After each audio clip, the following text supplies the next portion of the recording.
always thought the worst thing that could happen on my wedding day would be cold feet, a shaky smile, maybe a last-minute argument over vows. I never imagined I would stand at the altar, in front of everyone I loved, and watch my future choose my sister instead. The church was filled with light that morning. Sunlight poured through the tall windows, catching on the polished wood and white flowers, turning everything soft and unreal. My father sat in the front row, pale and rigid, one hand pressed discreetly against his chest, the way he did when the pain flared. The doctors had warned us to keep stress away from him. Today will be joyful, I had promised myself. Today will be easy. I was wrong. I stood there in my dress, custom, expensive, chosen to please everyone but me, my fingers wrapped around a bouquet I could barely feel.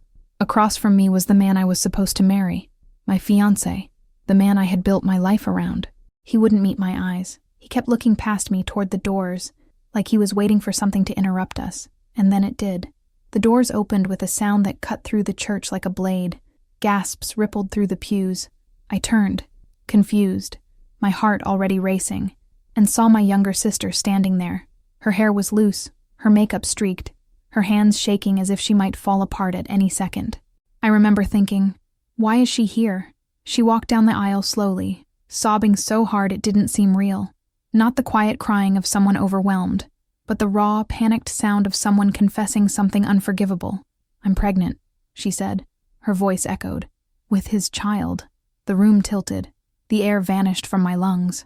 I turned to the man beside me, waiting for him to laugh, to deny it, to look shocked. Anything that would pull me back into reality. He didn't. He closed his eyes. That was the moment I knew. Before anyone spoke. Before my mother cried out. Before my father tried to stand and nearly collapsed back into his seat. I knew, with a clarity that felt cruel, that I had already lost. He opened his eyes and looked at my sister with tenderness I had waited years to see turn toward me. "I'm sorry," he said. He wasn't talking to me. And in that instant, in front of God, my family, and a room full of witnesses, my marriage ended before it ever began. I don't remember leaving the altar. I remember standing there, frozen, while the room filled with whispers that sounded like insects crawling under my skin. Someone took my bouquet from my hands at some point. I only noticed because my fingers were still curled as if I were holding it, gripping nothing. My mother was suddenly beside me, nails digging into my arm. "Say something," she whispered through clenched teeth. "Don't let them do this to you." Her voice wasn't comforting. It was desperate, sharp, more concerned with what people were seeing than with what I was feeling. My father tried to stand. I saw the effort cost him. His face went gray, his breathing shallow. An usher rushed to steady him as he pointed at the man who was no longer my fiancé, his voice shaking with rage and strain. Contracts, promises, consequences. Words that sounded important, but suddenly meant nothing. Because the only words that mattered were the ones my fiancé said next.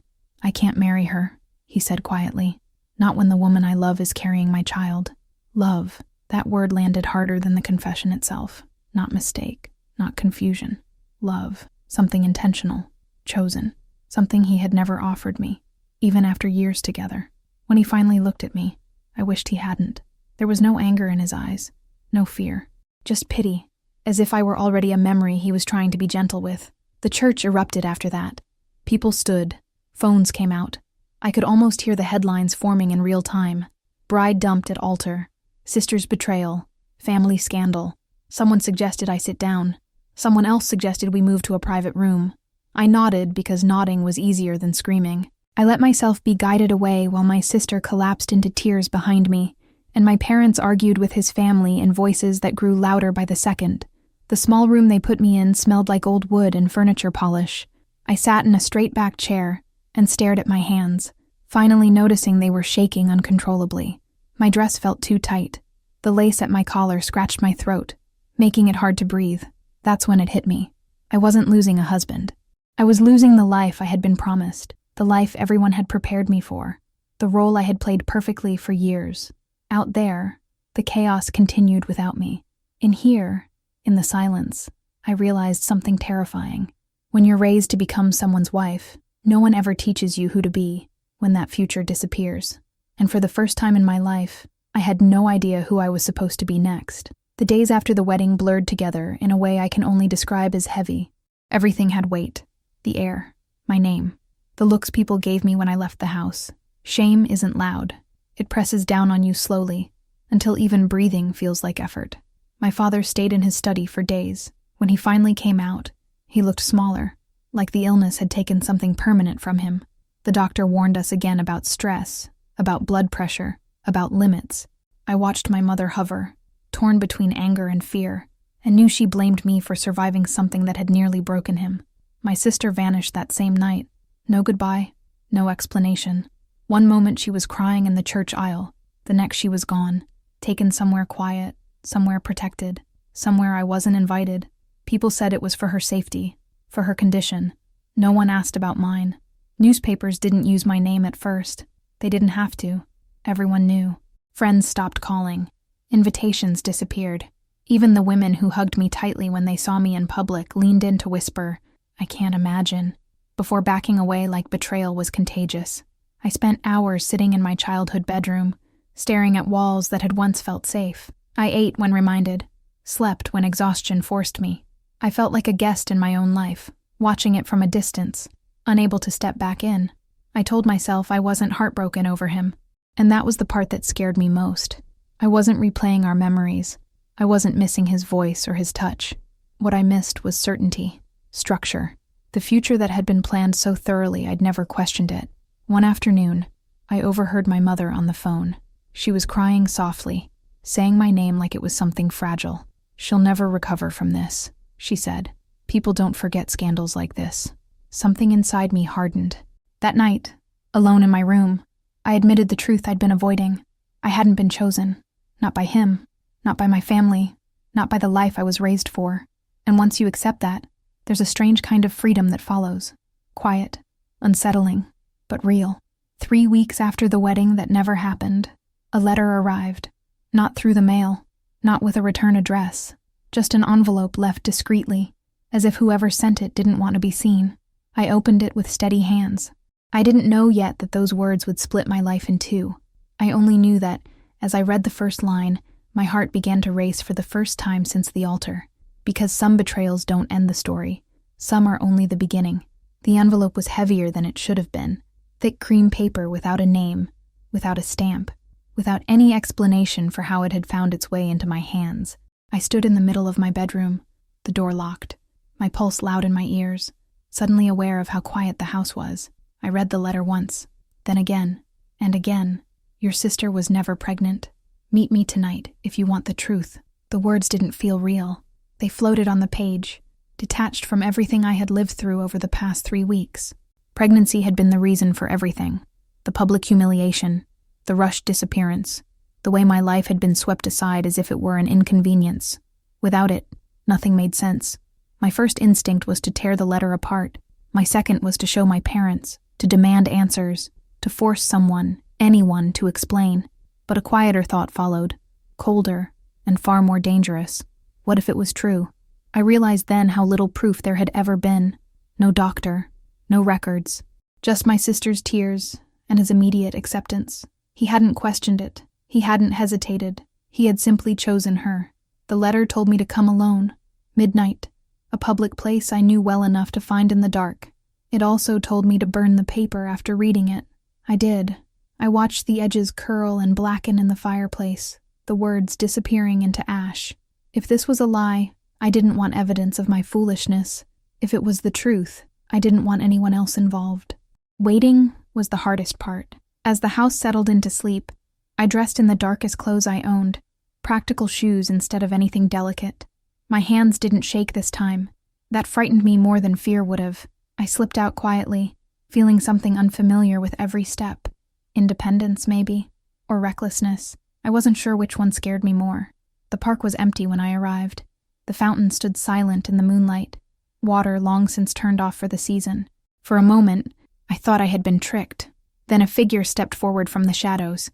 She introduced herself calmly, like this was a business meeting instead of the most fragile moment of my life. She said she knew my fiancé, said she had known him well, said she had watched him do this before. When she showed me the proof, my knees nearly gave out. The paper was clinical, precise, unemotional. It confirmed what the letter had promised. My sister was not pregnant, never had been. I stared at the document until the words blurred, my mind racing faster than I could control. Every tear, every apology, every vow made in the name of love suddenly felt rehearsed.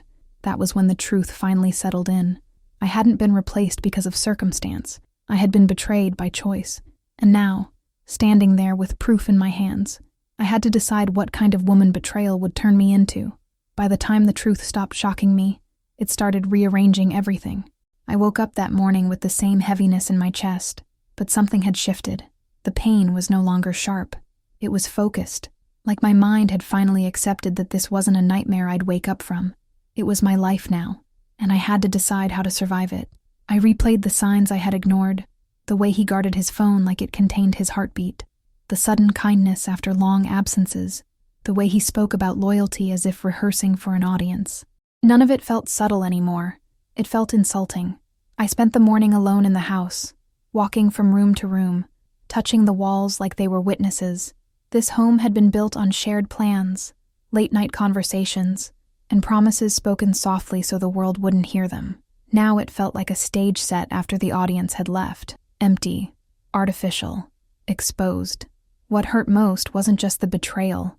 It was the realization that my silence had protected him. While I had been patient, understanding, loyal, he had been rewriting our story behind my back, and everyone who knew and said nothing had chosen him over me. Around noon, I received a message from someone I hadn't spoken to in years. Just one sentence. "I didn't know how to tell you. I'm sorry." That was when the anger arrived. Not loud, not explosive, controlled, cold. I realized then that I had spent too long trying to understand his reasons instead of honoring my own pain. I didn't need more explanations. I needed my voice back. When he came home that night, he acted normal. Too normal. He talked about work, about traffic, about things that suddenly felt meaningless. I watched him the way you watch someone you don't recognize anymore, noticing gestures that once felt familiar and now felt rehearsed. I interrupted him. "I know," I said. The room went silent. His face didn't change immediately, but his body did. Shoulders stiff, jaw tight. He knew exactly what I meant. He tried to speak. I raised my hand. "No," I said. "You've talked enough." For the first time since this began, I wasn't shaking. I told him what I knew. Not how I knew it, not who had spoken, but enough to make it clear that the truth had already escaped him. His excuses came out fragmented, poorly assembled, like lies that had lost their script. I didn't cry. I told him what the betrayal had cost me. Not just trust, but years of emotional labor, loyalty, and belief. I told him that whatever he thought he was hiding had already changed how I saw him forever. When I finished, he looked smaller, not guilty enough, just exposed. That night, after he went to bed, I stayed awake, not planning revenge, not begging God for answers. I was planning distance, because healing, I was starting to understand, begins the moment you stop shrinking to keep someone else comfortable. Distance doesn't arrive all at once. It creeps in quietly, pretending to be peace. The days after the confrontation felt unreal, like I was moving through someone else's life. We shared the same space, the same air, but not the same reality. He tried to be careful, too careful. Every word sounded filtered. Every gesture felt like damage control. I noticed how he watched me now, as if I were something fragile that might break if touched the wrong way. That look used to soften me. Now it hardened something inside my chest. At night, we slept on opposite sides of the bed, separated by an invisible line neither of us dared to cross. I stared at the ceiling, counting the seconds between his breaths, wondering how someone could lie next to you for years and still live a secret life inches away. One evening, he asked the question I had been expecting. "What do you want to do now?" The way he said now irritated me, as if this were a scheduling issue, as if betrayal came with a simple to-do list. "I'm not deciding anything for you," I said. "I'm deciding for me." That confused him. I could see it in his eyes. For so long, I had been the one adjusting, accommodating, absorbing discomfort to keep the marriage stable. My independence felt like a language he didn't understand. I started pulling back in small, deliberate ways. I stopped explaining myself, stopped filling silences, stopped asking questions I already knew the answers to. Each boundary felt terrifying and powerful at the same time. People began to notice. Friends asked if everything was okay. I learned quickly how lonely honesty can be. Some didn't want the truth. Others offered advice that sounded suspiciously like pressure to forgive, to move on, to be strong in ways that benefited everyone except me. What they didn't see were the moments alone, the flashbacks triggered by a song, a smell, a random memory. The way my body reacted before my mind could catch up. Betrayal doesn't stay in the past. It settles into your nervous system. One afternoon, while cleaning out a drawer, I found an old card he had written years ago. Promises, forever, words that once felt sacred. I read it slowly, then folded it in half and placed it back where it belonged. Not everything needs to be destroyed to lose its power. That night, I made a decision. Not about divorce, not about reconciliation, but about truth. I told him I would no longer cover for him. No more vague explanations. No more protecting his image. If someone asked, I would tell my story. Calmly. Honestly. He panicked. "You don't have to do that," he said quickly. "This is between us." "No," I replied. "This was between us. You made it bigger when you invited someone else into our marriage." For the first time, I saw fear in him. Not fear of losing me, but fear of being seen. And that confirmed what I already knew. Secrecy had been his refuge, and my silence his shield. I went to bed that night exhausted but steady. I wasn't healed. I wasn't free, but I was no longer trapped in confusion. Tension still filled the house, thick and heavy, but beneath it was something new, clarity. And clarity, I was learning, is the beginning of power. Power changes the air in a room. Once I stopped hiding the truth, everything shifted. Conversations slowed, words became careful. He could feel it too, that subtle but permanent imbalance. I was no longer reacting. I was observing.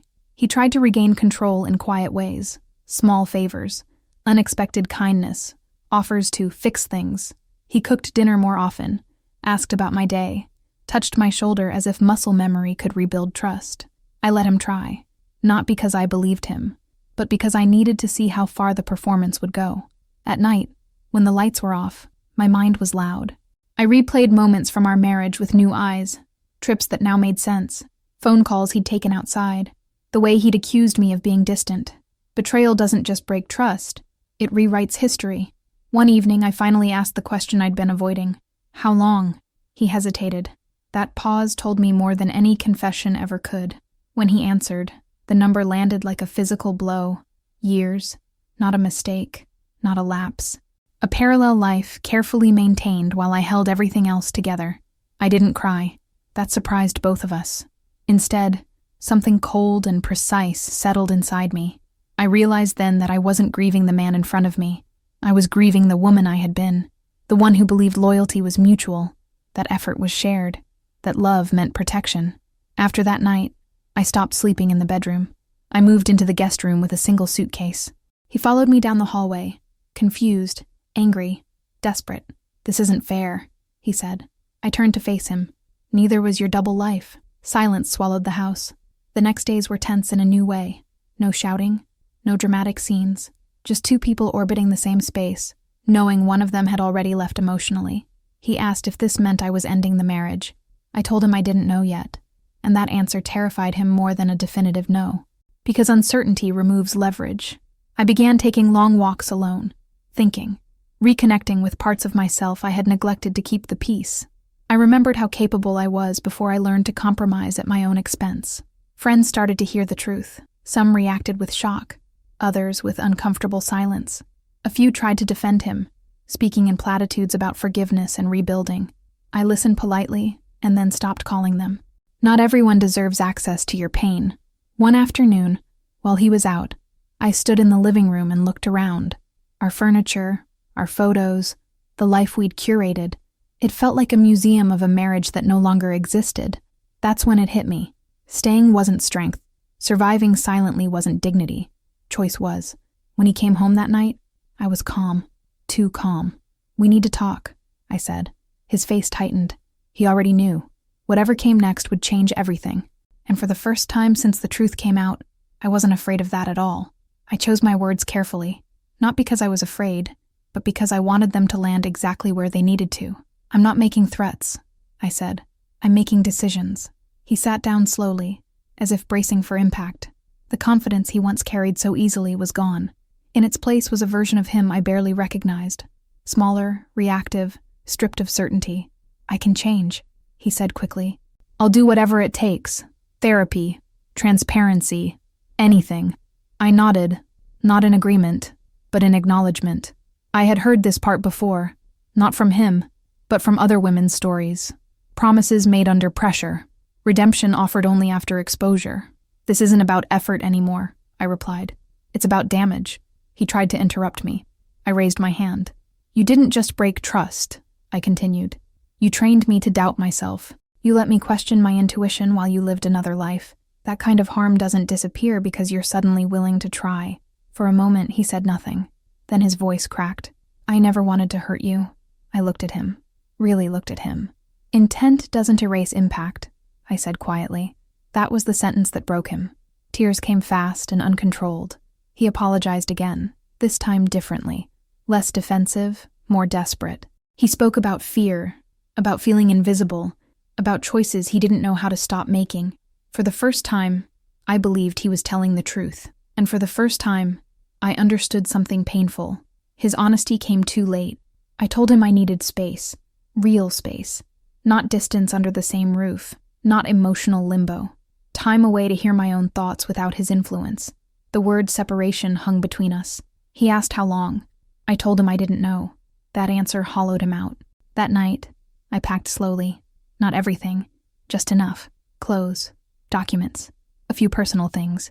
Each item felt symbolic, as if I were choosing myself one object at a time. He watched from the doorway, silent now. Before I left, I turned to him. "This is the consequence," I said. "Not because I want to punish you, but because I need to survive this with my integrity intact." He nodded. No argument. No fight left. The drive away was quiet. The city lights blurred through tears I hadn't realized were falling. I wasn't relieved. I wasn't free. But I was finally aligned with myself. In the days that followed, the silence was deafening. No messages, no updates, just space, and with it, grief. Not for the marriage, but for the years I spent believing in a version of reality that wasn't real.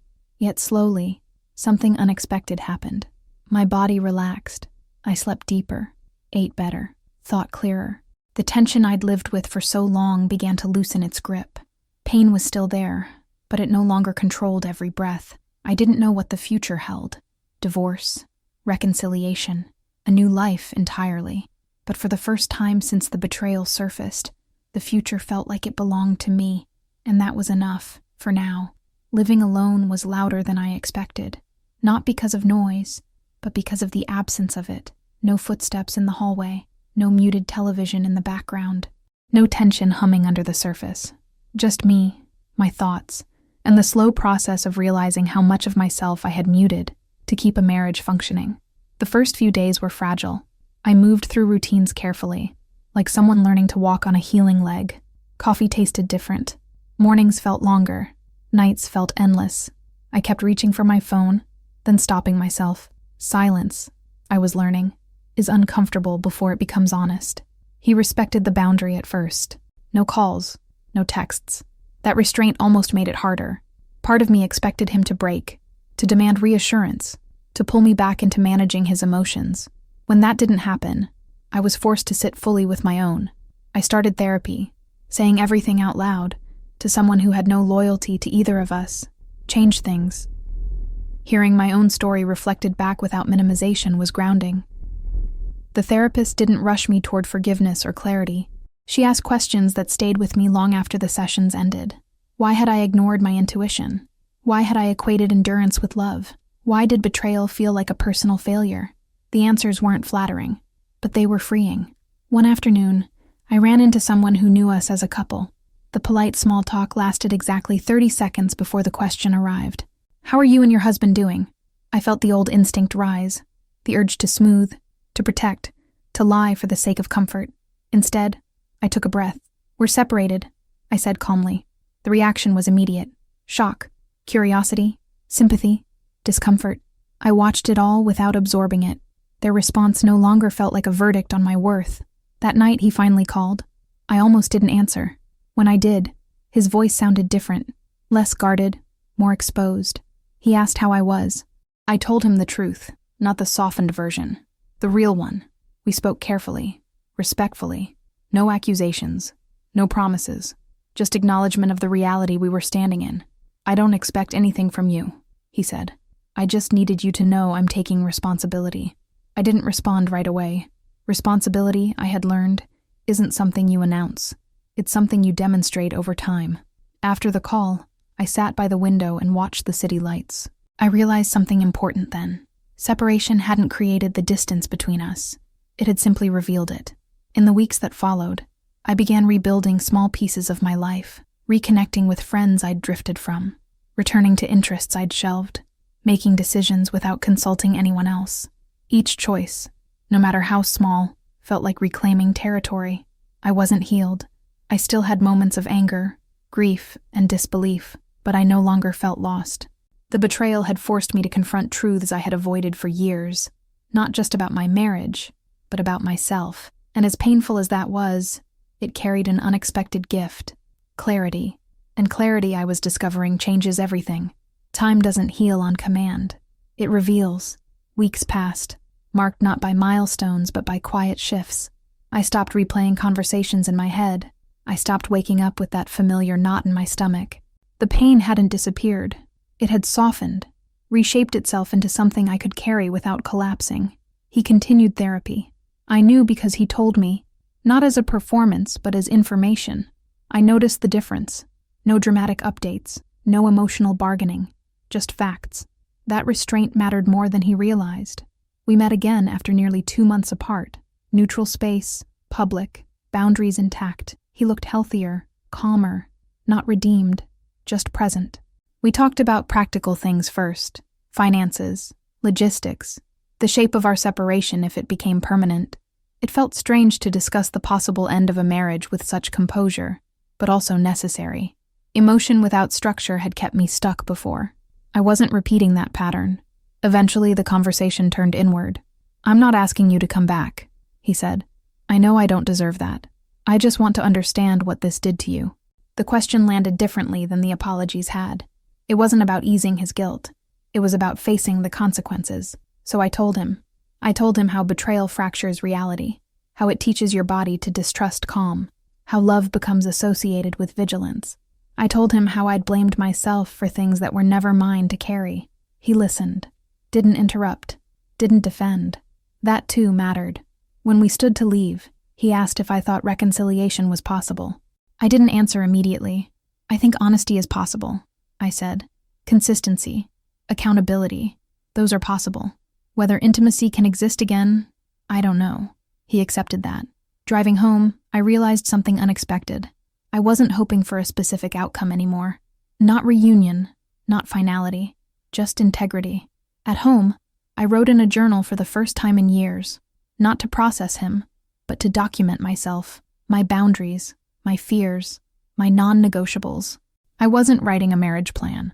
I was writing a self-respect contract. The next morning, I woke up with a sense of direction, not certainty, but orientation, and that was new. I knew now that whatever happened next would be a choice, not a reaction. Staying would require more than remorse. Leaving would require courage. Both paths demanded honesty.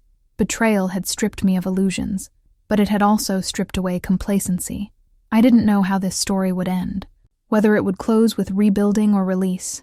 What I knew was this: I would no longer disappear inside someone else's decisions. My life was mine again, and this time, I would protect it. Thank you for watching until the end. Your support is very important. Leave a like and subscribe to the channel. See you in the next video.